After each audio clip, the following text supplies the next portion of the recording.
നമസ്കാരം. മലയാള mini screen പ്രേക്ഷകർ എല്ലാവരും സ്നേഹിക്കുന്ന ഒരു നടിയാണ് രേണു സുധി എന്ന് വേണമെങ്കിൽ പറയാൻ സാധിക്കും.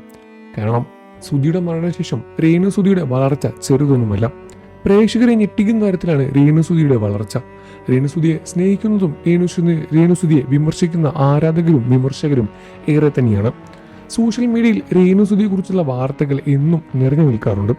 രേണു സുധി പറയുന്ന ഓരോ കാര്യങ്ങളും സോഷ്യൽ മീഡിയ വഴി വലിയ രൂപത്തിലുള്ള റീച്ചും ലഭിക്കാറുണ്ട്.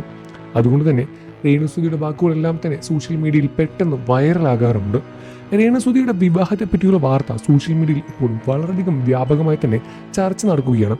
അതിന് രേണു സുധി പറഞ്ഞ കാര്യം തന്നെയാണ് ഇതിനെല്ലാം തന്നെ കാരണമായും ചൂണ്ടിക്കാണിക്കുന്നത്. പ്രേക്ഷകരെ ഞെട്ടിക്കുന്ന തരത്തിലായിരുന്നു രേണു സുധിയുടെ വാക്കുകൾ പുറത്തു വന്നത്.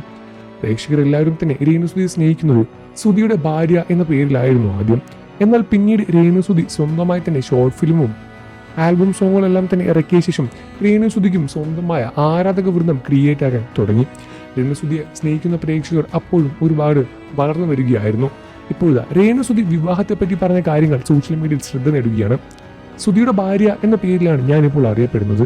രേണു സുധി എന്ന് തന്നെയാണ് ഇപ്പോഴും എൻ്റെ പേര്. ഇതിൽ സുധിയുടെ ഭാര്യ ആയതുകൊണ്ട് തന്നെയാണ് രേണു സുധി എന്ന് പറയുന്നത്.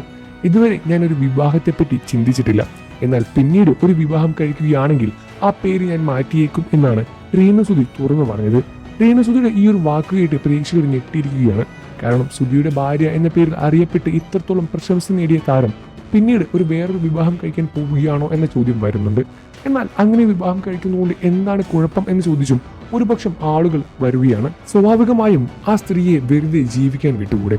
ഭർത്താവ് മരിച്ചാൽ പിന്നീട് ഒരു വിവാഹം കഴിക്കാൻ പാടില്ല എന്നൊക്കെയുണ്ടോ? അങ്ങനെയെല്ലാം ആരാണ് പറഞ്ഞിരിക്കുന്നത്? എത്ര പേരാണ് ഭർത്താവ് മരിച്ച ശേഷം വീണ്ടും വിവാഹം കഴിക്കുന്നത്? അതിന് രേണു സുധിക്ക് മാത്രം എന്താണ് പ്രശ്നം? രേണു സുധി വീണ്ടും ഒരു വിവാഹം കഴിച്ചാൽ എന്താണ് കുഴപ്പം വരുന്നത് എന്ന് ചോദിച്ചും ഒരുപാട് ആളുകൾ നിൽക്കുന്നുണ്ട്. പ്രേക്ഷകർ എല്ലാവരും തന്നെ ഇപ്പോൾ രേണു സുധി വിമർശിച്ചും രേണു സുധിയെ അനുകൂലിച്ചും രംഗത്ത് വരുന്നുണ്ട്. രേണു സുധിയുടെ വിവാഹം കാണാൻ വേണ്ടി പ്രേക്ഷകരും കാത്തിരിക്കുകയാണ്. അതോ രേണു സുധി ഇനി വിവാഹം കഴിക്കാതിരിക്കുകയാണെങ്കിൽ പ്രേക്ഷകർ അത് സപ്പോർട്ട് ചെയ്യാനും ഒരുപക്ഷം ആളുകളുണ്ട്. നിങ്ങൾക്ക് രേണു സുധി ഇഷ്ടമാണെന്ന കാര്യം, രേണു സുധി പുതിയൊരു വിവാഹത്തെപ്പറ്റി സംസാരിച്ചതിൽ എന്തെങ്കിലും കുഴപ്പങ്ങൾ കാണുന്നുണ്ടോ എന്ന കാര്യം വീഡിയോയ്ക്ക് താഴെ കമന്റ് ചെയ്ത് പറയണേ. വാർത്തകളും വിശേഷവും എത്രയും പെട്ടെന്ന് അറിയാൻ നമ്മുടെ വീഡിയോ ഒന്ന് ലൈക്ക് ചെയ്ത് ചാനൽ ഇപ്പോൾ തന്നെ സബ്സ്ക്രൈബ് ചെയ്ത് സപ്പോർട്ട് ചെയ്യുക.